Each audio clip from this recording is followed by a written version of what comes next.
सबसे पहले सभी को अस्सलाम वालेकुम, जय भीम, आदाब, नमस्कार।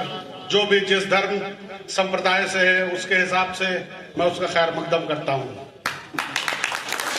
मेरे साथियों,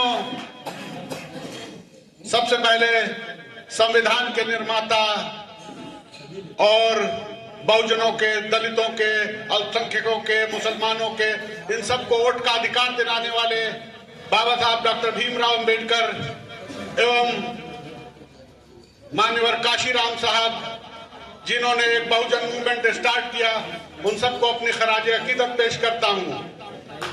साथ ही यहाँ मंच पर उपस्थित हमारे जितने भी साथीगण हैं, हमारे आज के मुख्य अतिथि प्रदेश से आए सौरभ किशोर जी, व यहाँ बैठे सभी युवा, सभी बुजुर्ग, आप सबका स्वागत है, खैर मकदम है, आप सबका बहुत बहुत शुक्रिया।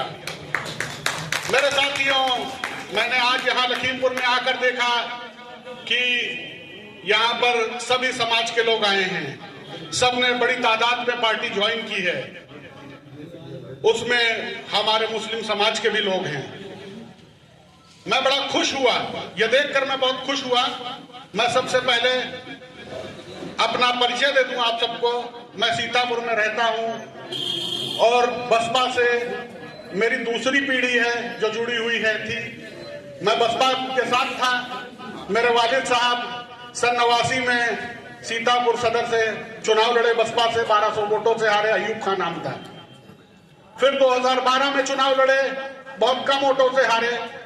फिर 2017 में हमारे बहनोई साहब बसपा से लड़े, अशफाक खान साहब सदर विधानसभा से, वो भी बहुत कम वोटों से हारे। मगर हम लोगों ने कभी बहुजन समाज की राजनीति नहीं छोड़ी।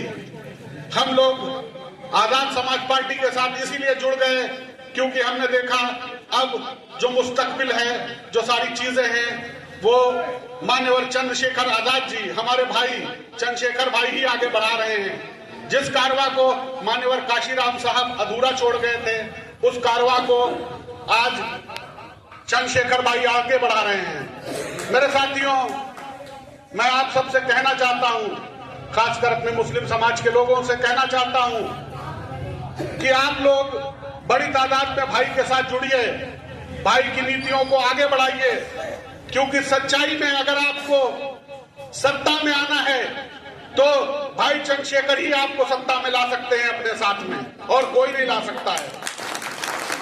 अभी तक आजादी से अभी तक देखिए, आपका वोट सबने लिया, लोग मुख्यमंत्री बने, कई बार मुख्यमंत्री बने। आज जिनकी हैसियत नहीं थी, जिनका 2% वोट नहीं था, वो कई बार मुख्यमंत्री बने आपकी वोट की बदौलत।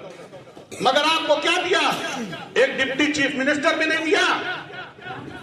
एक विधायकी का टिकट देने के लिए, विधानसभा के टिकट देने के लिए आपको तरसाया, रुलाया, आपके नुमाइंदे नहीं पैदा होने दिए। भाई को देखिए, चंद्रशेखर आजाद भाई को, जब दिल्ली में CA/NRC का आंदोलन हो रहा था तो पहली फुर्सत में जाकर उन्होंने गिरफ्तारी दी, आपके हुकूक की बात करी। क्या इतने लोग थे, इतने नेता थे उत्तर प्रदेश से लेकर दिल्ली तक, जो आज संविधान की बात करते हैं, सब चीजों की बात करते हैं, क्या वो आपके लिए खड़े हुए? एक बार भी मुंह से आवाज नहीं निकली, अरे वो खड़े क्या होंगे? वो तो वोट लेते हैं तो बोलते हैं PDA। PDA में मुसलमान का कहीं नाम नहीं आता है।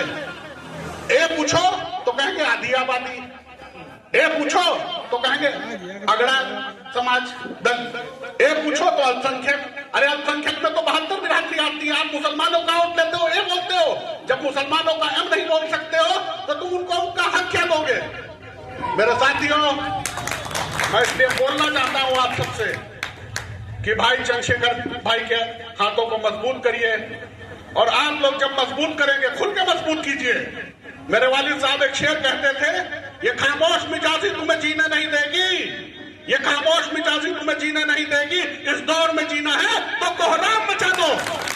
अरे भाई चंद्रशेखर भाई को अगर आप लोगों ने जितनी तादाद में आप लोग समाजवादी पार्टी या किसी और पार्टी को वोट देते हैं, अगर उतनी तादाद में वोट देने लगिए तो मैं अपनी छाती ठोक के कहता हूं कि उत्तर प्रदेश का मुख्यमंत्री अगला भाई होंगे, चंद्रशेखर होंगे, और डिप्टी CM आपका अपनी बिरादरी का होगा।